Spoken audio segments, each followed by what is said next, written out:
Bismillahirrahmanirrahim. Assalamualaikum warahmatullahi wabarakatuh.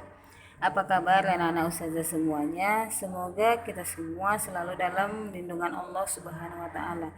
Amin amin Allahumma amin. Nah, baiklah, pada kesempatan kali ini kita akan belajar ilmu pengetahuan sosial tentang bentuk-bentuk interaksi sosial di asosiatif dan lembaga sosial. Nah, baiklah, sebelum kita mulai, marilah sama-sama kita mengucapkan basmalah. Bismillahirrahmanirrahim.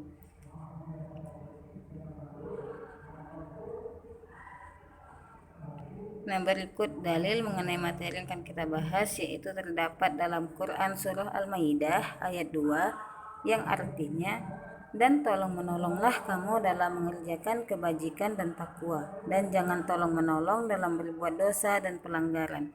Quran Surah Al-Maidah ayat kedua. Kita masuki materi kita, yaitu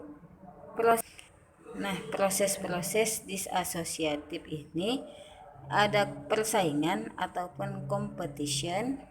Yang kedua kontravensi atau contravention. Yang ketiga ada pertentangan atau konflik. Nah, kita bahas satu persatu ya. Yang pertama, persaingan.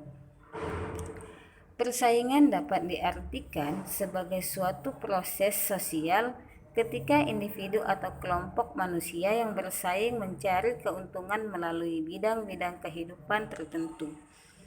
Nah, tipe persaingan ini ada yang bersifat pribadi, yaitu kompetisi pribadi melibatkan satu individu dengan individu lain yang secara langsung bersaing untuk mendapatkan sesuatu, seperti persaingan antara dua calon ketua OSIS, persaingan tunggal putra-putri kejuaraan bulu tangkis. Nah, yang tipe kedua yaitu tipe kelompok, yaitu kompetisi kelompok merupakan persaingan yang melibatkan berbagai pihak secara berkelompok, seperti pertandingan sepak bola, basket, pertandingan voli, dan sebagainya. Nah, fungsi dari persaingan yaitu yang pertama menyalurkan keinginan individu atau kelompok yang bersifat kompetitif. Yang kedua, sebagai sarana menyalurkan keinginan seperti kepentingan serta nilai-nilai yang ada dan dapat tersalurkan dengan baik oleh mereka yang bersaing. Ketiga, menempatkan serta peranan yang sesuai dengan kemampuannya. Yang keempat, sebagai alat penyaring kemampuan masing-masing dengan tujuan pembagian kerja efektif.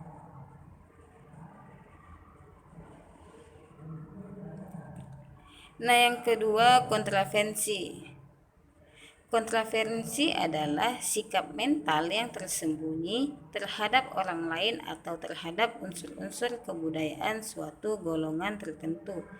Kontravensi ini ditandai oleh gejala-gejala adanya ketidakpastian mengenai diri seseorang dan perasaan tidak suka yang disembunyikan, kebencian, atau keraguan terhadap kepribadian seseorang.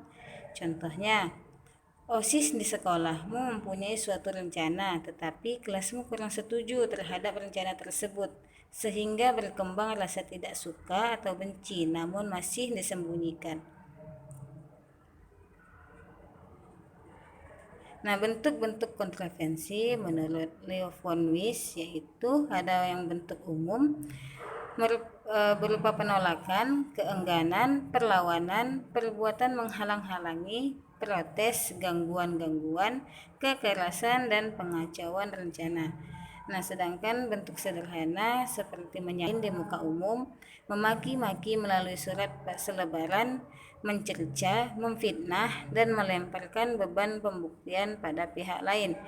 Adapun yang bentuk intensif yaitu penghasutan, penyebaran desas-desus.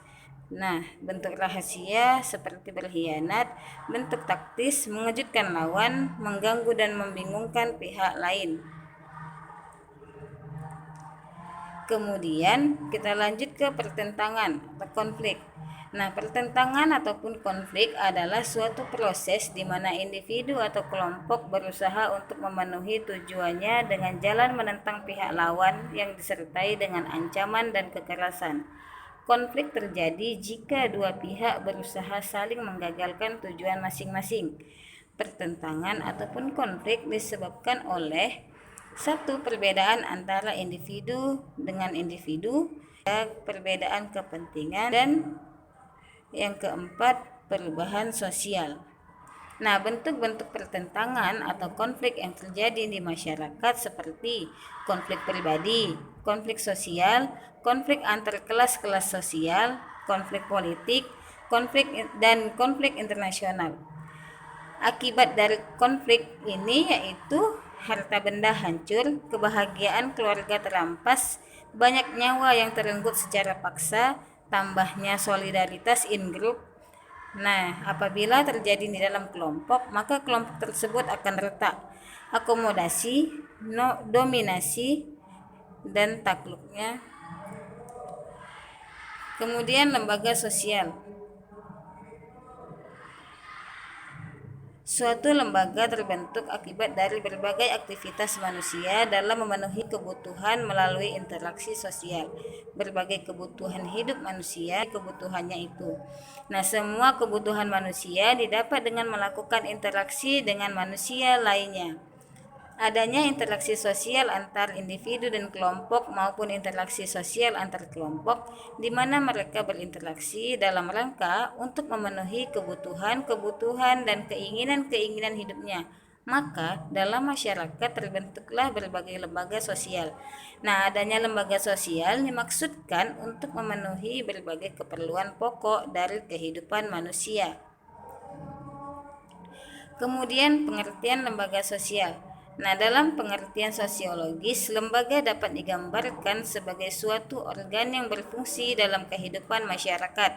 Lembaga sosial adalah keseluruhan dari sistem norma yang terbentuk berdasarkan tujuan dan fungsi tertentu dalam masyarakat. Dapat juga dikatakan norma yang berhubungan dekat.